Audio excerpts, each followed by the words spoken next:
সন্ত্রাসটা বা যেই সকল আইন শৃঙ্খলা বাহিনীকে দিয়ে সন্ত্রাসটা নিয়ন্ত্রণের বা নির্মূলের চেষ্টা করা হচ্ছে, এটা ডাইরেক্টলি গভর্নমেন্টের আন্ডারে।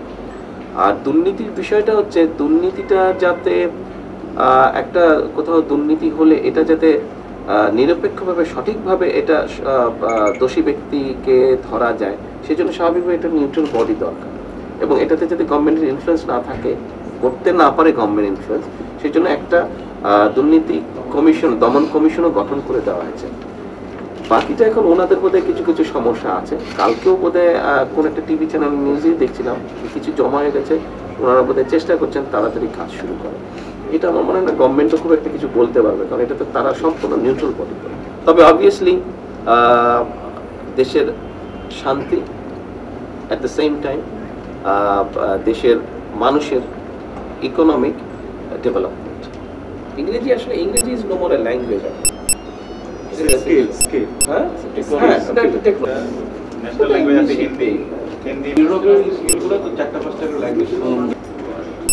এটা আপনার বিএনপি আওয়ামী লীগ দুই গভর্নমেন্টের আমলে এই যে চাকরি নিতে গেলে গ্যাজেটার থেকে দিতে এটার এফেক্ট আসছে তো ৯৮,০০০-এর মধ্যে এবার টিকছে মাত্র ৩১,০০০। গত নির্বাচনে আমি বললাম কয়েকটা, যেমন এগ্রিকালচার আছে, আপনার ইম্পসিবল আপনি এটা বললেন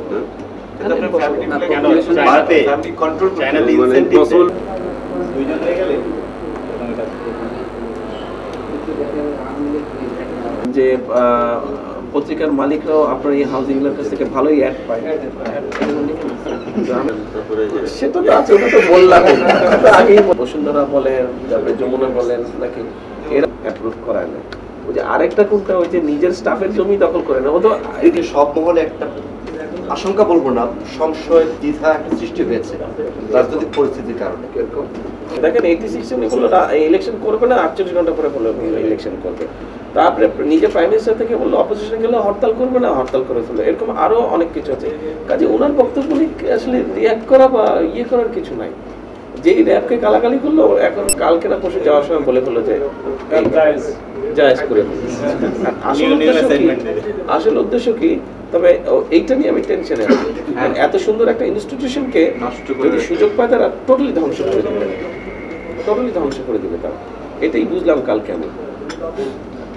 এইটা নিয়ে বিবেচিত, আদারওয়াইজ বক্তব্য নিয়ে এইটা নিয়ে বিবেচিত না। উনি তো বলছে একটা, করছে একটা, always, and it is very much public, very much public.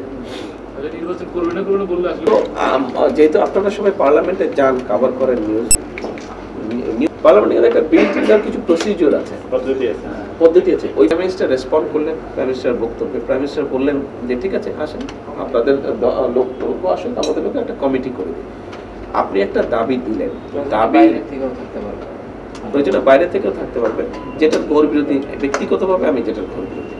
আচ্ছা, তো একটা কমিটি হবে, আপনি একটা প্রস্তাব দিয়েছেন, দাবি দিয়েছেন, ঠিক আছে, দাবি আপনি দিতেই পারেন, যে কেউ দাবি দিতে পারে এবং দাবিটা নেগোশিয়েট হতেও পারে।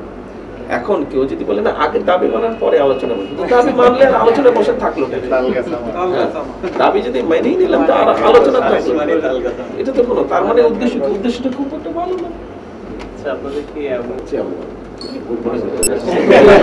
আমরা করেছিলাম, আর এখনো আমরা একই পদ্ধতি করছি। এনএসআই, ডিজিএফআই এরা তো আমাদেরকে দিবে না, এরা দিলে হয়তো প্রাইম মিনিস্টারকে, গভর্নমেন্ট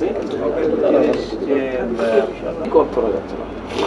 8% হিসাব করে করা হচ্ছিল সবকিছু, কিন্তু অনেকগুলো এক্সপায়ার করেছে, 25 বছর 30 বছর হয়ে গেছে। 4200 মেগাওয়াট বিদ্যুৎ। তাহলে এখন আমরা গল্প করতে পারি টাকা করে আসছিল, ওটা ওই একই জিনিস সেকেন্ড ইয়েতে টেন্ডার হয়েছে। তাহলে এই কথাটা বললে কোথায় দাঁড়াবে? উনি যে ছিল না, ওনারও কোনো পেশা নেই। কিভাবে করা যায়? আমি সাজেস্ট করেছিলাম যে ভাই একটু আমাদেরকে পেপার প্রিপেয়ার করে দেন, কিভাবে, হাউ ইজ ইট পসিবল।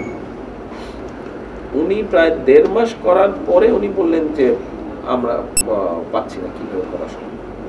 কিছু কিছু সাজেশন দিয়েছে যেটাতে খুব একটা কাজে আসবে না, যে লোকজনকে কনসিয়াস হতে হবে, এই হতে হবে, হতে হবে, তো ওটা তো হচ্ছে ডিফারেন্ট। একটা ব্যাপার আছে রাস্তার চাঁদাবাজি, এটা কি ওই ফিল্ড থেকে আপনারা? রাস্তার চাঁদাবাজি কম, খুব একটা নাই, কমে এসছে, আছে কমে এসছে, তবে তাতে খুব একটা এফেক্টেড না।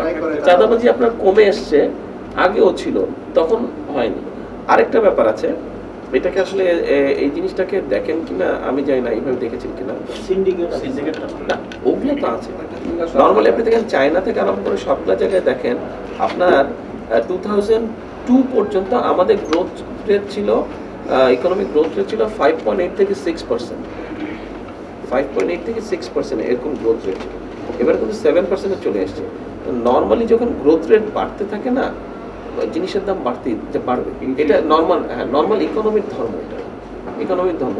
বিকজ আমরা যখন 2001-এ আপনার এইবার গভর্নমেন্ট ফর্ম গুলো, তখন অন এন এভারেজ একটা লেবার এটা আপনাকে আমাকে হয়তো কিছুটা এফেক্ট করতে পারে, সেটা করতে পারবে। এখন তো ধরেন মিডলম্যান প্রাইসটাকে কম। আমরা একটু ভিজিবিলিটি থেকে একটা প্রশ্ন করব, 2টা প্রশ্ন ঠিক করে আসুন। এই যে এতক্ষণ যে কথা বললাম বাকি হারাই গেল না। আমাদের প্রশ্ন না, মানে নির্বাচন সময় তাহলে শুধু স্যার নির্বাচন সংক্রান্ত যদি স্যার বলে এটুকু, এর বাইরে কোনো প্রশ্ন উত্তর নেই। ইলেকশন নিয়ে কথা বলতে চাই। ওকে ওকে দ্যাটস ফাইন। ঠিক আছে, নিয়মে যদি কোত্থেকে নির্বাচন করবে বলে, তাহলে তো স্বাভাবিক নিয়মে, যেটা বাংলাদেশে অলমোস্ট সবার সব নির্বাচিত প্রতিনিধিদের ক্ষেত্রেই হয়ে থাকে, এটা নিজের এলাকা, সেটা বগুড়া সার শোনা, নিজের এলাকা, মানে যদি ধরা হয় বগুড়াটাই নিজের এলাকা, ওটা আরো পরে যেখান থেকে নির্দেশিত হবে সেখান থেকে।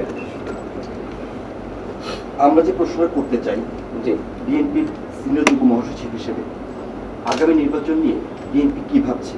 বিএনপি যদি আবার ক্ষমতায় আসে, কোন সমস্যাগুলো, কোন বিষয়গুলো আপনার প্রাধান্য দিয়ে কাজ করবেন? নির্বাচন না আবার আসা। দুটো স্বাভাবিকভাবে এইবার বিগত ইলেকশনের আগে আমরা কতগুলো কমিটমেন্ট করেছিলাম, অনেকগুলো আমরা মোটামুটি ভাবে করে আনতে পেরেছি, অনেক কিছু কিছু আমরা হয়তো সেভাবে সফল হতে পারিনি সরকার। তো আমাদের স্বাভাবিকভাবে আগামী ইলেকশনে যদি ইনশাল্লাহ আবার আমরা গভর্নমেন্ট ফর্ম করি, সরকার গঠন করলে, এইবার যেগুলো আমরা ভালোভাবে ছাড়তে পারিনি, ভালোভাবে করতে পারিনি, সেগুলোকে আমরা সলভ করব। যেমন পরিষ্কারভাবে যদি বলতে হয়, আমার যেটা ধারণা, আমার মনে হয় আমাদের সরকারের সকলেই এগ্রি করবেন, বিদ্যুৎটা নিয়ে হয়তো কিছুটা সমস্যা হয়েছে দেশে। আমাদের টার্গেট থাকবে যে এরপরে যাতে সন্ত্রাসকে যেরকম মোটামুটিভাবে কন্ট্রোল করে ফেলা হয়েছে, এরপরের বার আসলে ইনশাল্লাহ আরো কিছু 2-3টার সাথে বিদ্যুৎকে আমরা যাতে প্রত্যেকটা গ্রামে পৌঁছে দিতে পারি। এটা একটা এক্সাম্পল। স্যার, আপনি তো 91 থেকে ইলেকশনে সরাসরি সম্পৃক্ত, নেপথ্যে কাজ করে আসছেন। তো আগামী ইলেকশনে আপনি কি সারা দেশ সফর করবেন? আপনার চিন্তা ভাবনা কি? কিছু তো একটা করতেই হবে নির্বাচনের সময়। ইলেকশনের প্রিপারেশনটা কি আপনাদের, মানে এখন আপনাদের অ্যাক্টিভিটিসটা? যেমন গত ইলেকশনের আগে তো অনেক অ্যাক্টিভিটিস ছিল, কার্যক্রম ছিল, বেশি এমন মডার্ন পলিটিক্যাল ধারা। এইবার আপনাদের কি কিংবা কোনো চমক আছে? চমক থাকলে তো চমকের সময় আগে বলে দিলে, আর চমক হলো কেমন? অ্যাক্টিভিটিসটা কি বলা যাবে? অ্যাক্টিভিটিসটা হচ্ছে যে আমরা যেসব কাজ করেছি, যেসব কাজগুলোতে সফলতা অর্জন করেছি, সেগুলো আরো ভালোভাবে মানুষের কাছে পৌঁছে দেওয়া, এবং ভবিষ্যতে আরো কি কি ভালো কাজ দেশের জন্য করতে চাই আমরা, সেগুলো মানুষের কাছে পৌঁছে দেওয়া। আপনি কি মনে করেন যে এবার যেভাবে বিএনপি 1/3 সংখ্যাগরিষ্ঠতা নিয়েছে, তো আগামীতেও সেটা থাকবে কিনা আপনি আশা করেন? আপনি কি ভাবছেন? আমরা তো হোপফুল, আমরা মেজরিটি নিয়ে গভর্নমেন্ট ফর্ম করবো ইনশাআল্লাহ। আপনার যে ইলেকশন ম্যানিফেস্টো আপনারা বেশ আগে থেকে গতবার কাজ শুরু করেছিলেন, এবারও নিশ্চয়ই কাজ শুরু হয়েছে। তো ইলেকশন ম্যানিফেস্টোতে গতবার মেজর যে ইস্যুসগুলো ছিল, তার মধ্যে আপনার যেমন সন্ত্রাসটা ভালোভাবেই গভর্নমেন্ট ট্যাকল করেছে বলা যায়, পাবলিক পারসেপশনও তাই যে গভর্নমেন্ট সন্ত্রাস বেশ ভালোভাবে ট্যাকল করেছে। অন্য যে ইস্যুগুলো আছে, যেমন প্রোডাকশন অনেক বেড়েছে বিভিন্ন সেক্টরে, বিশেষ করে এগ্রিকালচার সেক্টরে এবং স্মল ইন্ডাস্ট্রিজে আপনার প্রোডাকশন বেড়েছে। আমি যেটা জানতে চাচ্ছি যে আপনার বেগম জিয়া যে গতবার যে ইলেকশনের সময় যে বক্তৃতাগুলো করতেন, যেগুলো অনেক রিপোর্টারই কভার করেছেন, মেজর দুটো এজেন্ডা তার ছিল, সন্ত্রাস এবং দুর্নীতি। সন্ত্রাসটা প্লেনলি আমরা বলেছি যে, এবং দুর্নীতির বিষয়ে গভর্নমেন্টের সাকসেস রোলটাকে আপনি কীভাবে? এটা তো অ্যাকচুয়ালি বিষয় হচ্ছে যে সন্ত্রাসটা বা যেই সকল আইন শৃঙ্খলা বাহিনীকে দিয়ে সন্ত্রাসটা নিয়ন্ত্রণের বা নির্মূলের চেষ্টা করা হচ্ছে, এটা ডাইরেক্টলি গভর্নমেন্টের আন্ডারে। আর দুর্নীতির বিষয়টা হচ্ছে দুর্নীতিটা যাতে একটা কোথাও দুর্নীতি হলে এটা যাতে নিরপেক্ষভাবে সঠিকভাবে এটা দোষী ব্যক্তিকে ধরা যায়, সেই জন্য স্বাভাবিকভাবে এটা নিউট্রাল বডি দরকার, এবং এটাতে যাতে গভর্নমেন্টের ইনফ্লুয়েন্স না থাকে, করতে না পারে গভর্নমেন্ট ইনফ্লুয়েন্স, সেই জন্য একটা দুর্নীতি কমিশন, দমন কমিশনও গঠন করে দেওয়া হয়েছে। বাকিটা এখন ওনাদের বোধহয় কিছু কিছু সমস্যা আছে। কালকেও বোধহয় কোন একটা টিভি চ্যানেল নিউজে দেখছিলাম কিছু জমা হয়ে গেছে, ওনারা বোধহয় চেষ্টা করছেন তাড়াতাড়ি কাজ শুরু করে। এটা আমার মনে হয় না গভর্নমেন্টও খুব একটা কিছু বলতে পারবে, কারণ এটা তো তারা সম্পূর্ণ নিউট্রাল বডি। তবে অবভিয়াসলি দেশের শান্তি, অ্যাট দ্য সেম টাইম দেশের মানুষের ইকোনমিক ডেভেলপমেন্ট। আমার মনে হয় তাহলে মাঠে যেতে হবে, আবার ইনশাল্লাহ মাঠে যাচ্ছি, মাঠেই তাহলে দেখা হবে।